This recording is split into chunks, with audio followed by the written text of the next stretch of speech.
많이 반갑습니다.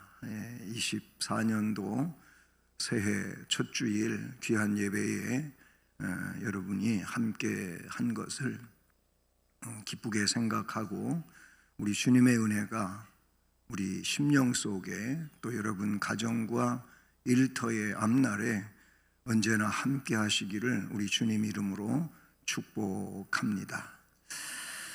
네, 이 이사야 오늘 본문 말씀은 쪽 오른쪽 현수막에 나타나고 있는 내용입니다. 주께서 우리에게 말씀을 주시는 내용이 새 일을 행하시겠다고 말씀을 하십니다. 보라, 내가 새 일을 행하리니 이제 나타낼 것이라. 그래서 좀 새 역사를 꿈꾸며 하나님이 하신다고 하셨으니까 하나님이 하신다고 하신 그 일들을 기대하면서 꿈꾸며 나아가는 이런 한 해가 되기를 간절히 소원하는 것입니다. 우리는 이렇게 새해에 하나님께서 행하실 새 일을 위해서 우리들 생각 속에 자리 잡고 있는 18절 말씀처럼 이전 일들 또는 옛날 일들 그거를 기억하고 생각하지 말라는 이 말씀처럼 그것은 이제 잊어버리고 가깝게는 작년의 일들 또 그전의 일들 이런 것들에 근거해 가지고 부정적이거나 아니면 고정된 생각이 있다면 그걸 버리고 이제 하나님께서 새 일을 행하신다고 하는 이 새롭게 하시겠다고 하는 말씀을 기억하고 그 말씀 안에서의 믿음을 가지고 앞으로를 살아가기를 바라는 것입니다. 관심을 어두운 과거에서 밝은 미래로 옮기자는 겁니다. 물론 본문 말씀의 배경은 바로 말씀 앞에는 바벨론 이야기가 나와요. 바벨론으로부터 이제 나오게 되는 그 상황에 대한 말씀인데, 그러므로 아직은 먼 훗날 얘기지만 하나님이 이사야 선지자를 통하여 말씀하시는 것은 바벨론 포로가 될 것이고 그 포로 기간은 70년이며 다시 약속의 땅으로 돌아오게 될 것이다 하는 말씀 중에서 본문의 내용은 돌아올 때, 포로로 끌려갈 때가 아니고 거기로부터 해방을 맞이해서 돌아올 때의 상황을 말씀하고 있는 내용으로서 이들이 포로민에서 귀환되는 내용은 말 그대로 자유를 얻는 것이고 또 새 역사를 이루어가는 그런 내용이 되는 것입니다. 2024년에는 앞으로 하나님이 나타내실 새 역사를 믿음으로 꿈꾸는 우리 수원성심교회 모든 교우들이 되기를 축복합니다. 24년도 올해는 수원성심교회가 새 지도자를 선택하고 새 역사를 꿈꿔야 하는 그런 해가 되기도 하는 것입니다. 우리는 이 일을 하나님 뜻 안에서 기대해야 할 것입니다. 기대를 한다고 하는 이 내용 속에는 막연히 그냥 바라기만 하는 것이 아니고 하나님이 이 역사를 어떻게 이루실 건지에 대해서 기도하며 하나님의 뜻을 따라가는 우리가 되어야 할 줄로 믿는 것입니다. 오늘 말씀에는 하나님께서 새 역사를 이루신다고 할 때 먼저 뭘 말씀을 해 주십니까? 19절 중반에 이런 말씀을 하고 있습니다. 너희가 그것을 알지 못하겠느냐? 반드시 내가 광야의 길을 내리니. 길이 먼저 나오고 있습니다. 길. 내가 광야에다가 길을 내겠다라는 말씀인 것이지요. 길을 만들어 주시는 하나님을 하나님 스스로 말씀을 하고 계시는 것이지요. 그렇습니다. 이 길은 뭐예요? 광야라고 하는데 길을 낸다고 하는 것은 광야는 길이 있는 게 아니에요. 우리가 이 세계 기행 같은 걸 보면 그런 사막을 횡단하는 일도 없지 않아 있어요. 거기에는 길이 없어요. 그곳에 길을 만들어 주시겠다고 하는 것은 은혜가 아닐 수 없는 줄로 믿습니다. 인생은 광야와 같다고 말하고 있지요. 인생 자체가 광야와 같다. 애굽은 구원받기 전의 세상이고 애굽에서 출애굽해서 홍해를 육지같이 건너가지고 광야길에 들어선 것은 인생을 이야기한다, 이렇게도 말하는 것입니다. 광야 생활은 40년이었습니다. 우리의 인생살이가 땅 위에서의 펼쳐지는 내용들인데, 4라고 하는 숫자는요 전부 다 땅과 관계된 것을 말합니다. 4라는 숫자는 땅을 얘기해요. 7은 하늘이에요. 자, 3은 하늘인데 이 3과 4, 즉 하늘과 땅이 합쳐서 곧 하나님의 수가 이루어지는 이런 내용을 말해요. 어쨌든 땅이 4라 이거예요. 그러면 40은 뭡니까? 이 세상을 말하는 거예요. 40년 광야 생활이 있었죠. 아브라함이 이방에 객이 되어 사는 횟수를 400년으로 성경에 말하고 있는데, 아브라함, 이삭, 야곱, 그리고 요셉, 이 4대가 지나간 이후에 모세를 통해서 가나안 땅으로 가는 이런 내용이 펼쳐지잖아요. 거기도 뭐예요? 역시 이방의 객으로서의 400년이라고 하는 이 땅 위에서의 삶을 이야기하고 있는 것이죠. 창세기 47장 9절 말씀을 보면 야곱이 이제 요셉의 덕분에 가나안 땅에서 애굽 땅으로 가서 바로 앞에 서게 됩니다. 그때 바로가 이 야곱에게 당신의 나이가 몇 살입니까? 라고 묻는 이런 내용이 나와요. 그때 야곱은 그 창세기 47장 9절에서 바로한테 이렇게 말합니다. 야곱이 바로에게 이르되 내 나그네 길의 세월이 130년이니이다 하면서 험악한 세월을 보내었나이다, 이런 말을 해요. 거기에선 나그네라고 하는 단어가 나와요. 내 나그네 길의 세월, 이 나그네는 파로이코스라고 하는 단어를 썼는데, 이 파로이코스는 나그네로 번역될 수도 있지만 외국인이다, 거류자다라는 말로도 번역이 돼요. 나그네라고 하는 단어가 성경 전체에 48번이 나와요. 48회가 나오는데 창세기에서부터 전 성경에 걸쳐 나와요.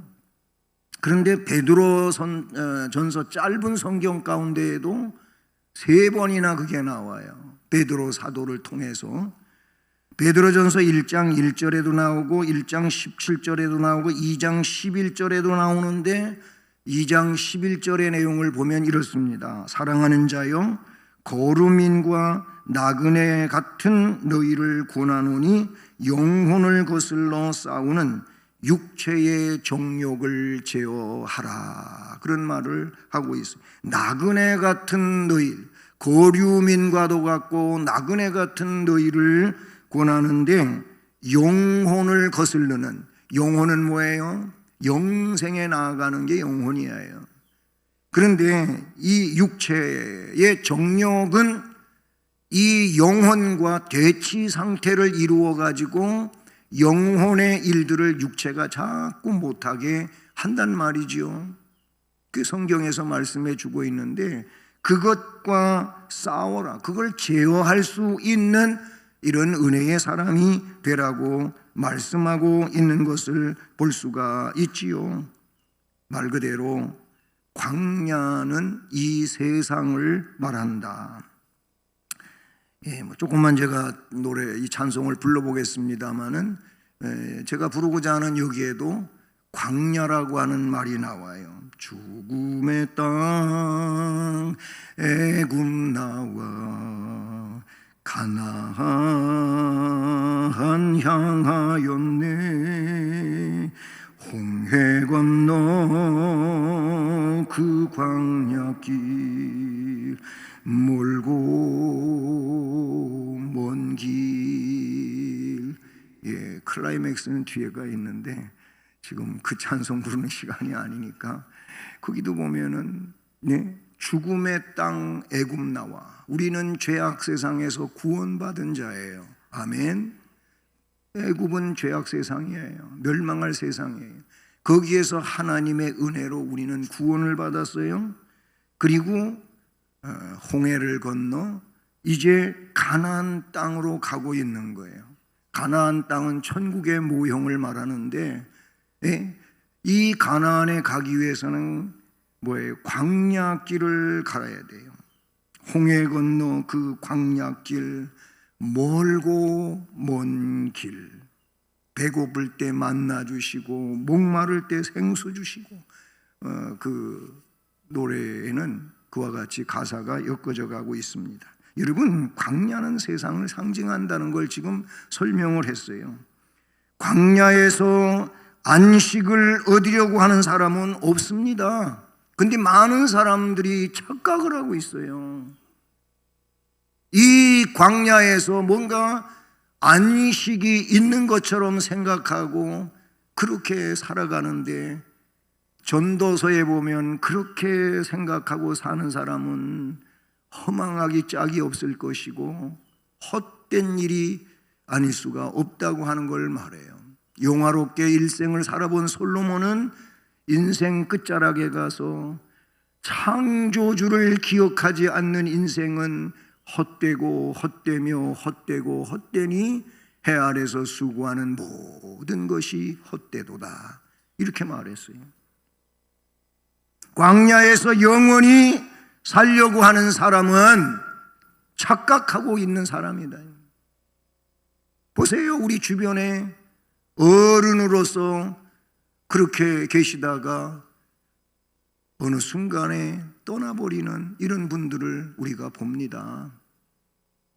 아니, 젊은 사람이었는데도 떠나는 사람이 있어요. 어제 인터넷 뉴스에는 인천에서 한 사람이 병원에서 이 뇌경색 때문에 치료받다가 거기서 그냥 떨어져 죽으려고 하는 걸 이 간병인이 어떻게 살려보려고 하다가 그만 추락되었어요. 근데 이 사람이 강호동과 씨름 장사로 겨루어서 그렇게 막상막하 경기를 하고 체급에서 6번, 천하장사에서 2번이나 장사 타이틀을 걸머졌던 황대웅이라고 하는 사람이 그렇게 해서 세상 떠났어요. 아직 60도 안 됐어요. 57인가 이렇게 됐다는데. 우리의 인생은 우리가 책임을 어떻게 못 져요. 이 광야길이라 그런 얘기입니다. 성도는 광야와 같은 이 세상에서 안식을 얻으려 하면 안 돼요. 영원히 살려고 하는 욕망도 버려야 돼요. 우리는 나그네 길을 지금 가고 있는 거예요. 그리고 원래 우리가 가야 할 우리의 고향 본향으로 가야 되는 겁니다. 이게 믿음의 올바름이라고 볼 수가 있어요. 광야는 사람이 살 곳이 못 돼요. 광야에는 독뱀이 있고 이리가 있고, 본문에도 뭐예요?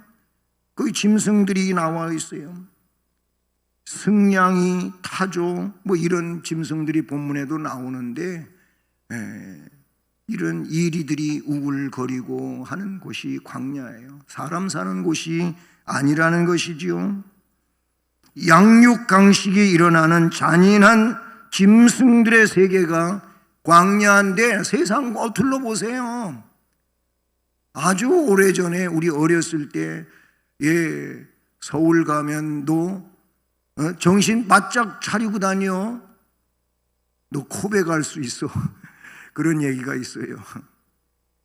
그게 무슨 얘기냐면 서울 같은 이 대도시에서 정신 놓고 가다가는 도둑 맞는 거예요. 뺏기는 거예요. 실제로 그런 일들이 있었단 말이죠. 세상은 그런 거예요. 지금 많은 사람들이 사기 때문에 또 여러 가지의 어떤 투자 문제 때문에 어려움을 겪는 게 이 세상이에요.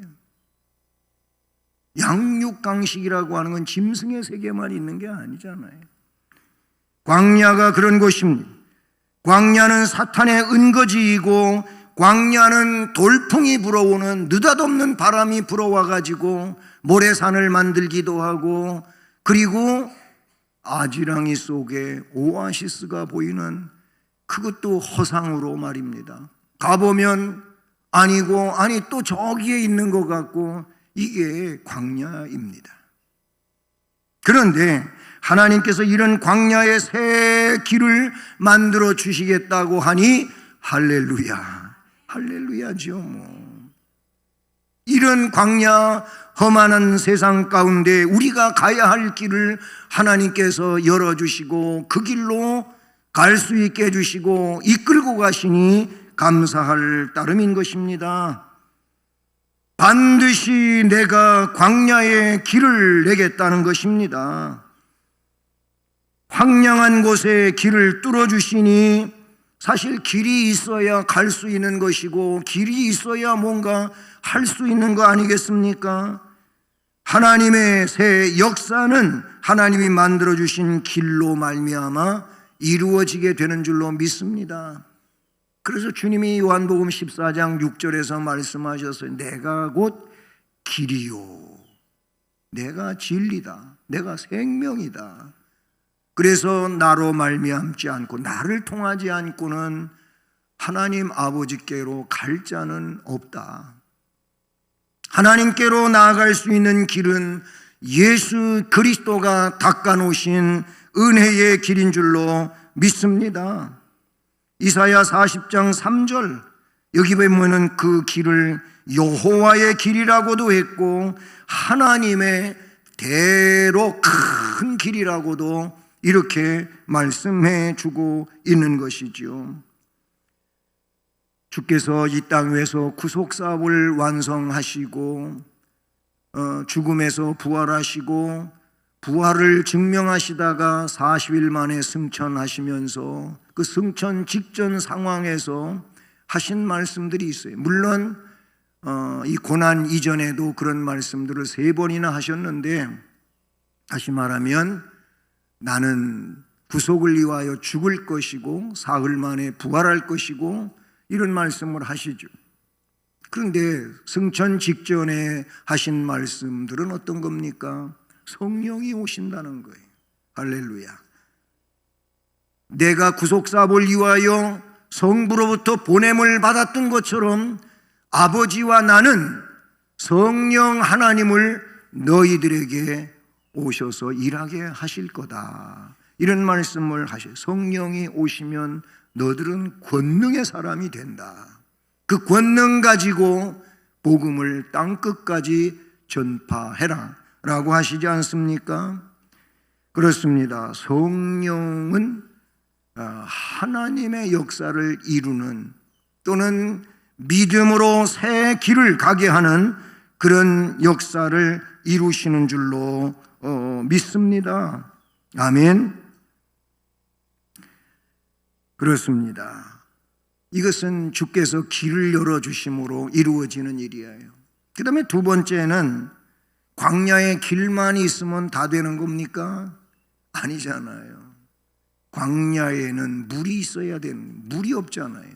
원래 광야는 물이 없는 곳이지요.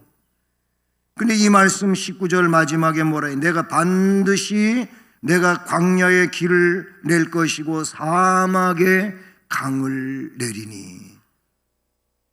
정말로 은혜가 아닐 수가 없지요. 장차 들짐승 곧 승냥이와 타조도 나를 존경할 것은 내가 광야의 물을 사막의 강들을 내어 내 백성 내가 택한 자에게 마시게 할 것임이라. 아멘. 사막의 강을 낸다는 거예요. 광야에서 물을 마실 수 있게 해 주신다고 말씀하고 있습니다. 출애굽한 이스라엘 백성들에게 문제가 시작됩니다. 제일 처음의 문제는 뭡니까? 물의 문제였어요. 물. 사람들은 사실 이 인체 자체가 70% 이상의 수분을 가지고 있는 거예요. 물로 형성이 돼 있어요. 출애굽기 17장 3절을 보면 그래서 물 때문에 지도자 모세에 대하여 원망을 하고 마실 물을 내놓으라고 하는 아우성치는 소리가 있어요. 백성이 목이 말라 물을 찾는다는 거예요. 출애굽기 17장 3절 말씀이죠.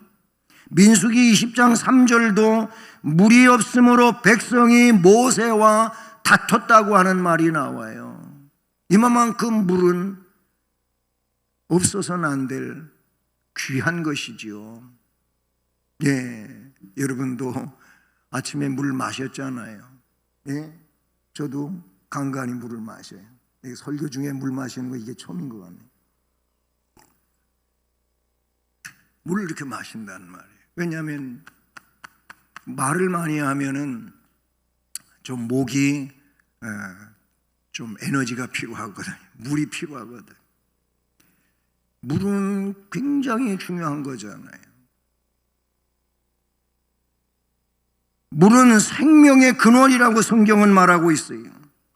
양식은 좀 며칠 동안 없어도 괜찮은데 물은 없으면 큰일 나요. 금식을 할 때 물을 마시고 어느 정도 일정의 장기 금식에서는 소금을 이렇게 찍어서 먹습니다. 물에 타서 마시기도 하고. 염분은 사람이 있어야 된다는 거예요. 예, 그래서 소금을 넣어서 물을 마셔요. 근데 단식으로서 아무것도 먹지 않고 막 일주일 열흘 가다가 보면 어떤 문제가 생기냐 하면은 속에 내장 기관이 있잖아요. 장기들이 이렇게 협착이 붙어버려요. 이렇게 되면 큰일 난다는 거죠. 그러나 물이 공급되어지면 그런 상황은 생기지 않는다는 겁니다. 그 단식은 길게 하는 게 아니에요. 일주일만 해도 단식은 아무것도 안 먹고 하는 거는 이게 참 오래 하는 것이라고 보시면 돼요. 어쨌든 물은 이렇게 사람에게 있어 중요해요. 인간의 생명은 물이 있어야 연장될 수 있다. 따라서 광야는 죽음이 지배하는 곳인데 인생이 머물러 있는 이 세상 역시도 참 생명이 없어요. 제가 아까 앞에서 뭐라 그랬어요? 성령의 오심에 대한 이야기를 했잖아요. 예수님 오셔서 구속사업을 이루셔서 길을 만들어 놓으셨어요. 하나님께로 가는 길을 만들어 놓으신 거예요. 예수님이 구속사업을 이루신 게 바로 그거예요. 그게 뭐예요? 예수를 통하여 하나님께 만인이 제사장이 되어서 직접 나아가는 거예요. 그래서 하늘에 계신 우리 아버지요 하고 각자 알아서 기도하라 그랬어요. 하나님께 직접 갈 수 있어요. 대제사장이 성소 휘장을 들치고 지성소로 들어가는 일이 이제 없어도 돼요. 예수님이 그 휘장을 위에서부터 아래까지 십자가에 못 박혀 돌아가실 때 쫙 찢어가지고 커튼을 열어버렸어요. 성소와 지성소가 둘이 하나가 되게 만들었어요. 예수의 죽음은 하나님께로 나아가는 길이 열렸다, 그 말을 그것으로 표현해 주고 있는 것이지요. 아까도 그랬잖아요. 나로 말미암지 않고는 아버지께로 갈 자가 없다는, 예수 통해서 가는 거예요. 예수님이 길을 열어놓으셨는데 이 인생을 살아가며 천국을 향하여 가는 우리들에게 물이 있어야 되는 거예요, 영적으로. 그런데 이 물이 뭡니까? 이 물은 성령이시다. 성령이 오시는 거예요. 성령이 내 안에 계셔야 되는 거예요. 반드시 내가 광야에 길을 낼 뿐만 아니라 사막에 강을 내겠다고 말씀하시는데, 사막 같은 데 삶의 환경에 강을 내어서 옥토가 되게 하시겠다는 것입니다. 각종 생명들이 살 수 있도록 하신다는 겁니다. 하나님께서는 영혼이 가란 유다 백성들에게 생수의 강을 주시겠다고 말씀하십니다. 요한복음 7장 38절 말씀, 아주 유명한 말씀이에요. 한번 따라서 해보시겠습니다. 나를 믿는 자는 성경의 이름과 같이 그 배에서 생수의 강이 흘러나오리라. 아멘. 예수를 믿으면 성경 말씀에서 어떻게 된다고 해주셨느냐? 성경의 이름과 같이 그 말이에요. 성경에서 해주신 말씀은 예수 믿는 자에게는 그 배에서 생수의 강이 흘러나오리라. 기도에 대해서 구하라, 찾으라, 두드리라 이 말씀을 하셨어요. 그런데 누가복음의 경우에서는 그 같은 내용의 말씀에, 마태복음에 있어서는 어떻게 좋은 것을 주시지 않겠느냐, 그 사랑하는 자들이 구하고 찾고 두드리는데 좋은 것을 줄 것이다 라고 했어요. 근데 누가복음에서는 그 좋은 것을 더 구체성을 띠고 이야기하는데, 성령을 주시지 아니하겠느냐, 성령 주신다고 말하고 있어요.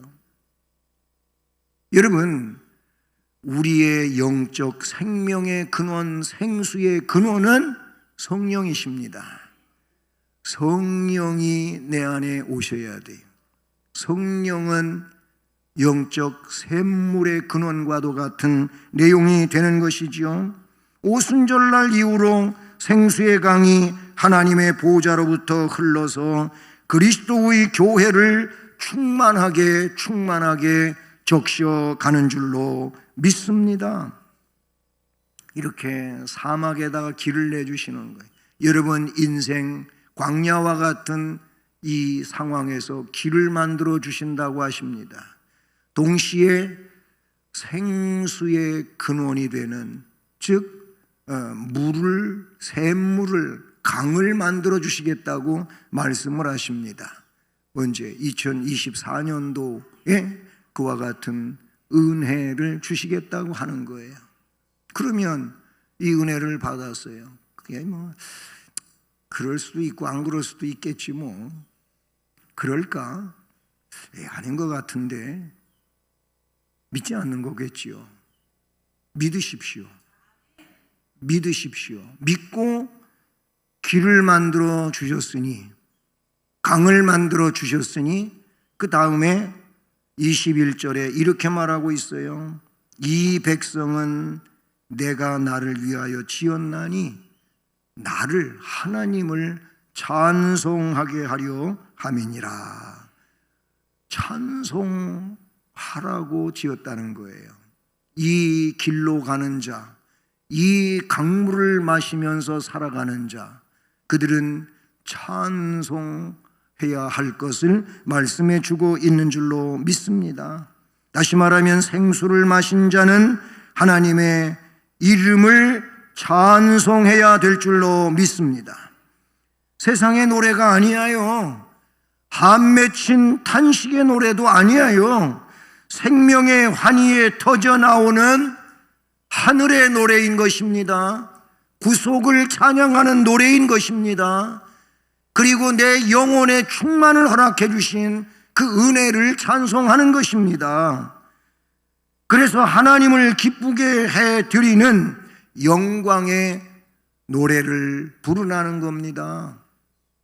그 노래를 이사야는 이사야 42장 10절에서 새 노래라고 말했어요. 새 노래, 새 노래, 새 노래.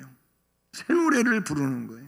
새 노래는 새로 만들어가지고 부르는 거가 새 노래가 아니에요. 뭐예요? 하나님께 올려드리는 내 새로운 마음, 새로운 영, 이것을 근원으로 해서 하나님 앞에 부르는 것이라면 새 노래인 것입니다. 예, 어제 찬송합시다 했어도 오늘 다시 찬송합시다 하면 뭐예요? 내가 오늘 성령의 새로운 역사 속에 하는 것으로 생각하고 그런 의식 속에 부르면 그 자체가 새 노래가 되는 줄로 믿습니다. 이 새 노래를 부르는 자는 하나님의 영광의 도구가 될 것입니다. 늘 하나님 앞에서 사는 자가 되게 해 주시는 것임을 믿습니다. 예, 그러니까 하나님께서 길이 없는 곳에 길을 만들어 주셔요. 여러분, 뭔가를 해야 되기는 해야 되는데 길이 열리질 않는다. 그렇다면 하나님 은혜로 길을 열어주시기를 말씀하셨으니까 믿으십시오. 길만 있어서 안 되고 거기에 물이 있어야 되는데 그것은 뭐예요? 생명을 유지시켜 주는 거거든요. 바로 이런 영적 생명을 유지시켜 주시는 성령의 역사가 함께 하신다고 말씀하셨으니 그 또한 믿고 감사하며 찬송하여 나가는 24년도 한 해가 되기를 바라는 것입니다. 여기에 대한 믿음을 가집시다. 사막화되어 버린 내 삶의 토양에 생수의 강이 흘러내리게 될 것을 믿고 내 삶에 하나님께 드릴 새 노래가 있기를 믿음으로 꿈꾸며 나아가는 또 한 해가 되기를 주님 이름으로 축복합니다.